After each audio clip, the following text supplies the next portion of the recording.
कहानी की शुरुआत होती है 1973 की सोवियत सेंट्रल जेल में, जहां बोहेमियन नाम का एक कैदी था जिसे लगभग 2 साल पहले जेल हुई थी।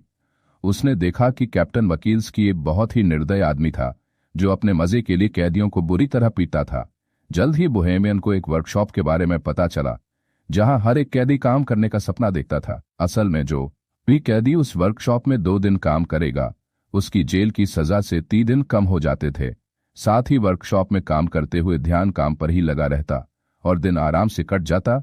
फिर एक दिन वार्डन ने बोहेमियन को अपने ऑफिस में बुलाया और उसे अपनी सजा कम करवाने का एक मौका दिया। वह चाहता था कि बोहेमियन एक ऐसी टीम तैयार करें जो वर्कशॉप में काम करके वहां की प्रोडक्टिविटी को डबल कर दे। साथ ही उसने कहा कि अगर उसकी टीम 2 गुना काम करने में कामयाब रही तो 1 साल में बोहेमियन को रिहा कर दिया जाएगा। वार्डन ने कहा कि वह अपनी पसंद के किसी भी कैदी को चुनकर टीम बना सकता है, पर जब बोहेमियन ने कहा कि वह चेट नाम के कैदी को चुन चाहता है तो वार्डन ने इसके लिए साफ इनकार कर दिया। असल में चेट काफी खतरनाक कातिल था जिसने 2 लोगों को बेरहमी से मार डाला था, लेकिन जब बोहेमियन ने कहा कि वह बहुत मेहनती है, वह जरूरी है टीम के लिए, तो फिर वार्डन उसकी बात मान ही गया। आखिरकार बोहेमियन ने अपनी टीम बनाई जिसमें चेट, नीडल, बूढ़ा मास्टर और क्रेसी नाम के कैदी शामिल थे। बोहेमियन के दोस्त चेट से थोड़ा डर रहे थे तो बोहेमियन ने उन्हें समझाया कि चेट से बिना बात किए उसे बस अपना काम करने दो। असल में बोहेमियन और हैचे काफी अच्छे दोस्त थे क्योंकि कुछ समय पहले चेट ने बोहेमियन की जान बचाई थी। खैर, जल्द ही उनकी टीम काम करने वर्कशॉप में आ पहुंची। वहां जाकर नीडल एक गार्ड को चिढ़ाने लगा जिससे गार्ड को बहुत गुस्सा आया, पर अभी वो नीडल को पीट नहीं सकता था क्योंकि उन्हें वर्कशॉप का बहुत जरूरी काम करना था। खैर, फिर हम देखते हैं कि सभी कैदी काम करने की तैयारी कर रहे थे। कुछ देर बाद गार्ड ने वहां आकर सबको चॉकलेट्स दी क्योंकि उसकी पत्नी ने एक लड़के को जन्म दिया था। लेकिन बाद में कैप्टन ने गार्ड को चेतावनी देते हुए कैदियों से दूरी बनाकर रखने को कहा क्योंकि उनमें और जानवरों में कोई फर्क नहीं। अगर उन्हें लगा कि गार्ड नरम स्वभाव का है तो उसे कच्चा जबा जाएंगे। उधर बोहेमियन की टीम की मुसीबतों की शुरुआत हो गई थी जब हैट ने मशीन चालू करने से इनकार कर दिया। कैप्टन ने बोहेमियन को इशारा किया तो वह चेट के पास गया और तब चेट ने उसे बताया कि मशीन में एक कबूतर फंसा हुआ है।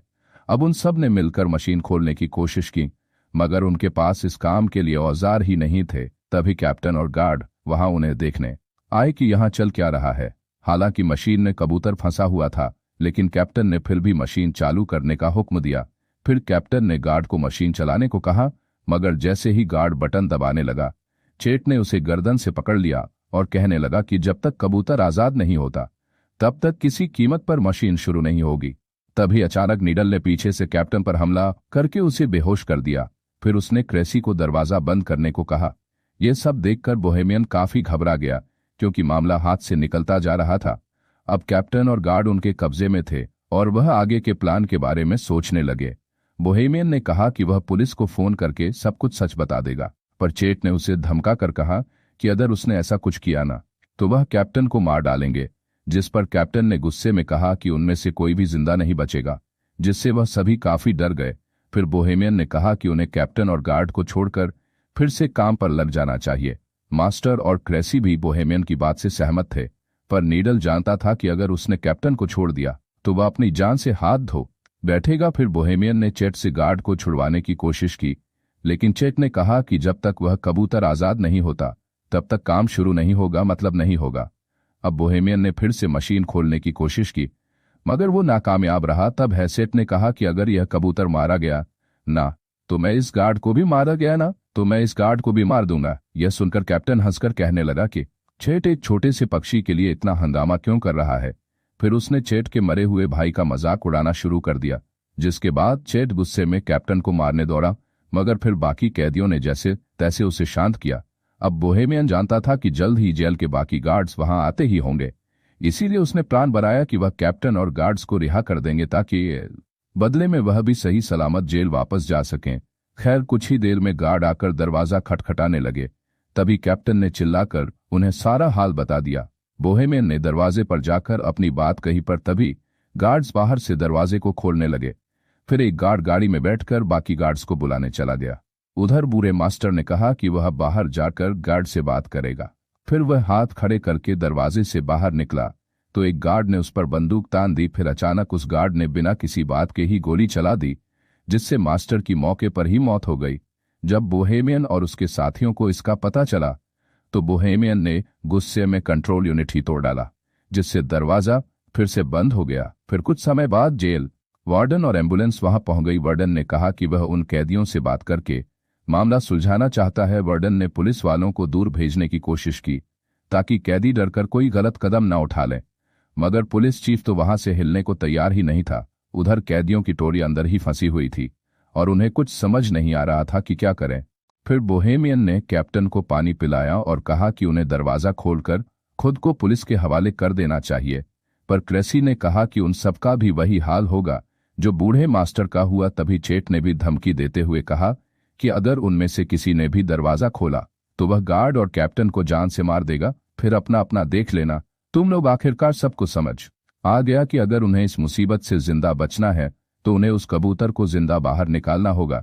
इधर पुलिस चीफ ने वार्डन से कहा कि उसे 1 घंटा दिया जाता है, उतने में मामला सुलझाना होगा, वरना फिर पुलिस को जबरदस्ती अंदर घुसना ही पड़ेगा। तब वार्डन ने एक माइक्रोफोन के जरिए कैदियों से बात की और उनसे कहा कि भाई देखो, कैप्टन और गार्ड को छोड़ दो, इसी में तुम्हारी भलाई है। वार्डन ने उन्हें विश्वास दिलाने की कोशिश की कि उन्हें कुछ भी नहीं किया जाएगा और इस हरकत को बस एक गलती मानकर भुला देंगे। तब बोहेमियन ने एक बार फिर से मशीन खोलने की कोशिश करने की सोची और साथ ही उसने कैप्टन से चाबी लेकर चेट को जंजीरों से रिहा कर दिया। जब नीडल ने इसका विरोध किया तो बोहेमियन ने कहा कि वह कबूतर को आजाद करके ही दरवाजा खोलकर खुद को पुलिस के हवाले करेंगे। इस बात से नीडल और बोहेमियन के बीच हाथपाई शुरू हो गई। नीडल एक औजार से बोहेमियन की जान लेने ही वाला था कि चेट ने उसे पीछे से उठाकर दीवार पर दे मारा। इसके बाद वह सब मशीन खोलने में जुट गए। फिर चेट ने अपनी बाजुओं के जोर से कुछ ही देर में ढक्कन खोल दिया, लेकिन अब भी एक और परत उतारने बाकी थी। उन्होंने देखा कि कबूतर अब भी जिंदा था। तब बोहेमियन ने हैच से पूछा कि वो एक कबूतर को बचाने के लिए इतना जोर क्यों दे रहा है। फिर चेट ने उसे बताया कि उसे हर रोज डरावने सपने आते हैं जिसमें उसे कब्र में जिंदा दफना दिया जाता है। वह बुरी तरह चिल्लाता है, मगर अंत में वही दम घुटने की वजह से उसकी मौत हो जाती है। अब वह इस कबूतर में खुद को देख रहा था और उसे ना जाने क्यों लगता था कि अगर यह कबूतर बच गया तो शायद वह भी बच जाएगा, उसके भी यह बुरे सपने बंद हो जाएंगे। खैर, फिर बोहेमियन ने मशीन खोलने में गार्ड की मदद मांगी तो उसने कहा कि पहले उन्हें कैप्टन को रिहा कर देना चाहिए ताकि कैप्टन बाहर जाकर पुलिस को सब कुछ बता सके, मगर नीडल उसे छोड़ने के लिए हरगिज राजी नहीं था। और फिर अचानक उसने कैप्टन पर लकड़ी से वार कर दिया। बोहेमियन ने गार्ड को समझाया कि भाई देख, अगर हमने इसको कैप्टन को छोड़ दिया ना तो हमारे साथ तू भी मारा जाएगा, क्योंकि सिर्फ तुझे बचाने के लिए गोलियों का इस्तेमाल खारिज तो नहीं करेगी सरकार। फिर बोहेमियन ने गार्ड को भी जंजीरों से बांधने की धमकी दी तो वो मदद करने के लिए राजी हो गया। वहीं बाहर पुलिस कैप्टन और वार्डन यह सोच रहे थे कि इस मामले को कैसे सुलझाया जाए। वार्डन को यकीन था कि कैप्टन और गार्ड अब भी जिंदा है। इधर वर्कशॉप में क्रेसी और गार्ड दूसरे कमरे से एक औजार लेने गए। क्रेसी ने कहा कि चेट शुरू से ही बुरा आदमी नहीं था, पर एक रात ने उसकी पूरी जिंदगी तबाह करके रख दी। उस रात चेट के भाई की शादी थी और उसने बहुत ज्यादा शराब पी ली थी। जब हैच के भाई ने उसे रुकने को कहा तो नशे में हैच ने अपने भाई को ही मार डाला। जब उसके पिता ने उसे रोकने की कोशिश की तो हैच ने उनकी भी जान ले ली। कुछ देर बाद जब उसे होश आया तो उसने पछतावे में खुद को पुलिस के हवाले कर दिया। खैर, फिर सभी कैदी मशीन खोलने की कोशिश में जुट गए। तभी बाहर से वार्डन ने बोहेमियन को बात करने के लिए दरवाजे पर बुलाया। असल में उनकी मोहलत का 1 घंटा बीत चुका था, मगर बोहेमियन ने कहा कि उन्हें कबूतर को जिंदा बाहर निकालने के लिए 1 घंटे का समय तो और लगेगा। फिर वार्डन ने अंदर बंधे हुए कैप्टन से बात की तो उसने कहा कि यहाँ तो कोई कबूतर है ही नहीं और यह कैदी तो बस भागने का मौका ढूंढ रहे हैं।